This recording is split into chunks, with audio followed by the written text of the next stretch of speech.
Estimadas y estimados participantes, este es el segundo video de la sesión número 4 de este curso de Derecho Internacional Humanitario y vamos a tratar y analizar un poco sobre el derecho de Nueva York, que ha sido llamado o se denomina también como el derecho de desarme o derecho sancionatorio, en la que ya las Naciones Unidas, de un primer momento en que consideraba que el derecho de guerra era legítimo y que podía ser desarrollado por los países, ahora como que ya tratando de conservar la paz mundial, considera que el derecho de guerra es un derecho ilegítimo. Entonces hay que tener en cuenta muy bien lo siguiente: el papel de las Naciones Unidas como organización global dentro de los conflictos mundiales. Sabemos que en sus primeros años las Naciones Unidas no pusieron este tema del derecho aplicable dentro de los conflictos armados, dentro de lo que es su plan de acción, su plan de análisis. La Comisión de Derecho Internacional de las Naciones Unidas no fue propicia, no se mostró favorable a incluir este tema dentro de sus programas. Pues, según mi entender, es querer regular los conflictos armados iba pues poner en duda su capacidad para mantener la paz, porque ellos consideraban que mantener la paz y la seguridad internacional solamente se iba a lograr haciendo el papel de mediación, el papel de conciliación entre las partes, mas no consideraban que debían aplicar o implementar un derecho de conflictos armados. Pero hubieron dos temas bastante importantes dentro de su primera década de vida de las Naciones Unidas. La primera era el enjuiciamiento de los criminales de guerra. Eso es algo que sí le llamó la atención. Y lo segundo fue pues las consecuencias de esta nefasta bomba atómica, ¿no?, que se lanzó sobre Japón, exactamente sobre Hiroshima y Nagasaki. Entonces, estos dos puntos sí estuvieron en agenda, pero a modo de análisis. No hubo más accionar, más concreto, pero la comunidad internacional ya estaba observando que estos crímenes de lesa humanidad tenían responsables individuales. Estamos hablando jefes, autoridades militares, presidentes de países o de repente líderes tribales o líderes étnicos, líderes religiosos. Entonces sí se consideraba la comunidad internacional que habían responsabilidad individual en estos crímenes de guerra. Por lo tanto, había que entender o que dejar en claro la respuesta de la comunidad internacional a través de su órgano representativo, que era las Naciones Unidas, que no había impunidad en estos crímenes de guerra, que habían culpables a los que se les iba a sancionar y se les iba a dar la pena respectiva, ¿no? Entonces, esta preocupación sí fue latente, ¿no?, dentro de la comunidad internacional. Es por eso que la voluntad de querer o de sancionar a los criminales de guerra sí se dio desde épocas antiguas, ¿no? Es por ello los famosos tribunales de Nuremberg en 1945 para los crímenes de los nazis, ¿no? Entonces, ha habido esa preocupación de la comunidad internacional para poder sancionar a los responsables individuales de los crímenes de guerra. Entonces, también pues sucedió esto en Tokio, en los juicios en Tokio en el año 1946 para sancionar a los criminales de guerra japoneses. Pues los japoneses también cometieron excesos, ¿no?, en la Segunda Guerra Mundial. Entonces, la base, o se puede decir el principal antecedente de este derecho de Nueva York, nace con el Acuerdo de Londres de 1945. O sea, esto fue como sus primeros pininos de esta voluntad de la comunidad internacional por sancionar criminales de guerra. Acuérdese, Acuerdo de Londres de 1945. Con este estatuto, ¿qué estableció? Estableció un Tribunal Militar Internacional, definiendo tres categorías de crímenes y de competencia de este tribunal, ¿no? El primero era los llamados crímenes contra la paz, crímenes contra la guerra, crímenes de guerra y crímenes contra la humanidad. Entonces, se definían principios a la responsabilidad penal individual. Ya no se hablaba de responsabilidad de países solamente, se hablaba de responsables individuales en los crímenes de guerra o en los crímenes contra la humanidad o crímenes contra la paz. Entonces, en ese sentido, no exonera de la responsabilidad penal a las personas naturales, sino que, de algún modo, es una respuesta para sancionar estos crímenes atroces que se dieron durante estas guerras. Es así que en la resolución 95 del año 1946, la Asamblea General de la ONU confirmó esos principios como de derecho internacional totalmente válidos. ¿Qué principios? El principio de sanción a la responsabilidad individual a los criminales de guerra. Entonces, en esa resolución 95 solicitó a la Comisión de Derecho Internacional que preparara un proyecto de código de crímenes contra la paz y la seguridad de la humanidad. Interesante. Eso fue como su primer borrador, si se puede decir, del Estatuto de Roma. ¿Cuál fue? La resolución 95 del año 1946. Pero, como siempre pasa, recién se esperó hasta finales del siglo para que se diera el famoso Estatuto de Roma, ¿no? Por fin hubiera un estatuto, un documento, una norma positiva, palpable, que sancionara estos crímenes de guerra. Entonces, es allí que en el año 1968 la Conferencia Internacional 1968, recuerde, la Conferencia Internacional de los Derechos Humanos, el 22 de abril, se reunió del 22 de abril al 15 de mayo en Teherán y aprobó la resolución número 23 sobre los derechos humanos en los conflictos armados. Entonces, esto fue un segundo antecedente del derecho de Nueva York. Porque el derecho en Nueva York se considera como sancionatorio a los crímenes de guerra.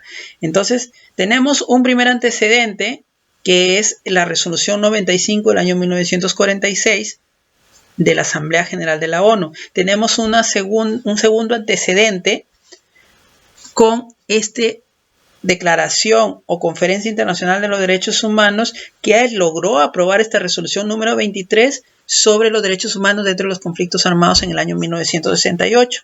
Entonces, se toma estos dos antecedentes como válidos para poder generarse esta corriente de querer sancionar a lo que son los criminales de guerra.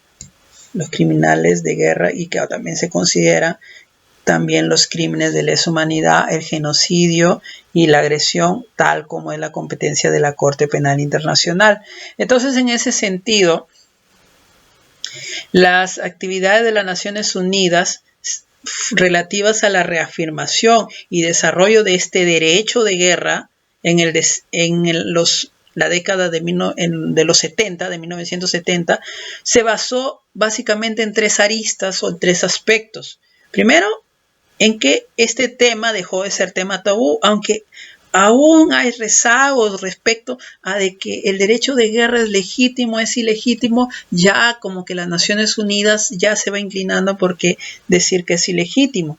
Pero este tema de derecho de guerra dejó de ser tabú. Imagínense en los años 70, solamente a 20, 25 años de haber terminado la Segunda Guerra Mundial, aún estaban los países con ese chip de la guerra, ¿no? La guerra era considerado algo tan normal, algo tan cotidiano en la vida de los países. Entonces se consideraba que este derecho de guerra era que las Naciones Unidas de una manera se metiera en sus asuntos, ¿no? Que ellos debían resolver a través de la guerra. Entonces este tema de derecho de la guerra dejó de ser un tabú.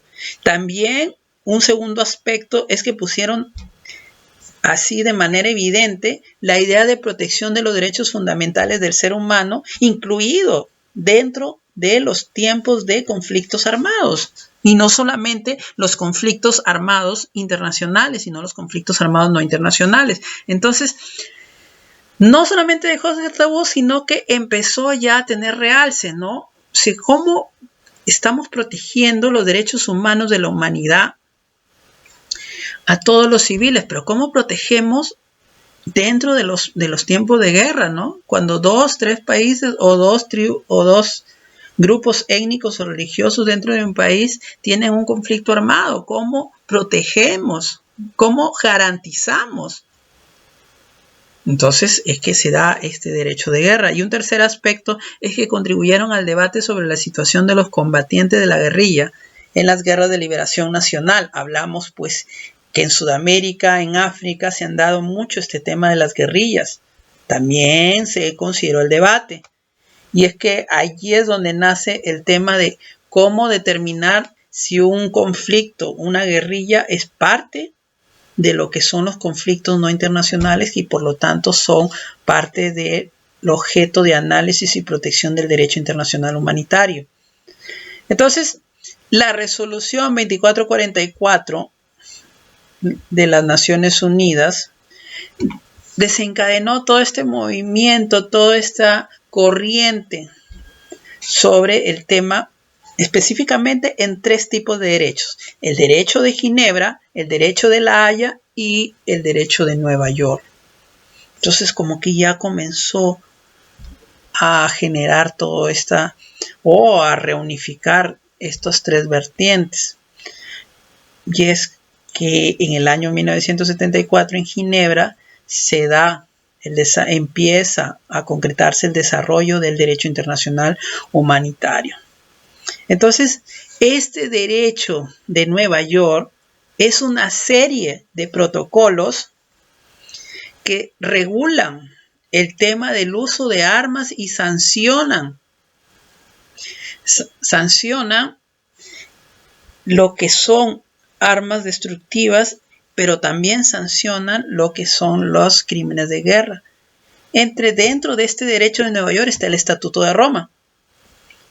Pero dirán, pero es bastante inconsistente hablar de Estatuto de Roma que está dentro del derecho de Nueva York. Se le dice derecho de Nueva York porque a partir de que las Naciones Unidas empezó a tomar más en serio este derecho internacional humanitario, empezó a generar una serie de instrumentos normativos internacionales para controlar y sancionar los crímenes de guerra. Es por eso que se le llama derecho de Nueva York. Y dentro de de los productos de este derecho de Nueva York está el Estatuto de Roma. Entonces, es bastante importante tener en cuenta esto. ¿Por qué se le llama derecho de Roma? Bueno, ya sabemos que es por este tema. Y bueno, también pues este derecho de Nueva York es como una ley penal o es la normatividad penal internacional.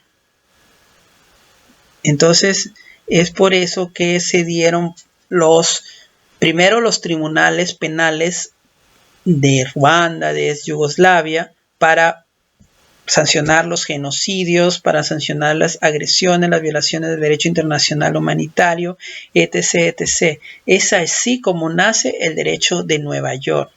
Y su cumbre, su encumbramiento o su producto más efectivo pues es el Estatuto de Roma y la Corte Penal Internacional.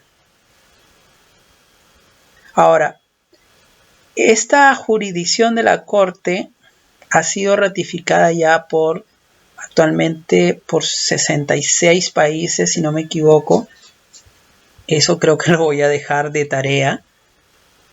Sí, entonces ha sido ratificado porque para que la Corte tenga competencia tiene que el país haber ratificado, primero aprobado y segundo haber ratificado este Estatuto de Roma. Solo así se somete a la jurisdicción y a la competencia de la Corte Penal Internacional.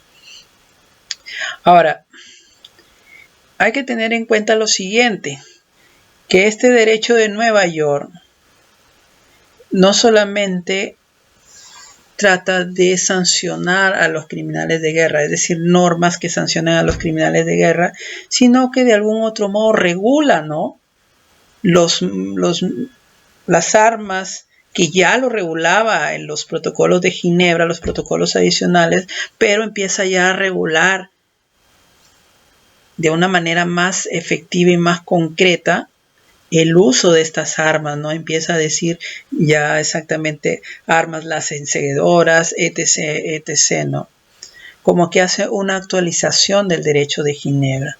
Entonces, en ese sentido, recordemos que el derecho de Nueva York forma parte de una de las 3 vertientes normativas unificadas del derecho internacional humanitario. La primera vertiente es el derecho de Ginebra, la segunda vertiente es el derecho de La Haya y la tercera es este derecho de Nueva York, que confluyen en un solo conjunto normativo para darle soporte legal o jurídico al derecho internacional humanitario. Hay que tomar en cuenta eso y que su papel de este derecho de Nueva York es un papel sancionador, o sea, contribuir, promover el desarme.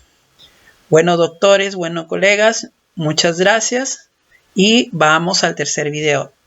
No se olviden revisar estos videos, bajar, descargar el material con las preguntas y bueno, a aprender juntos.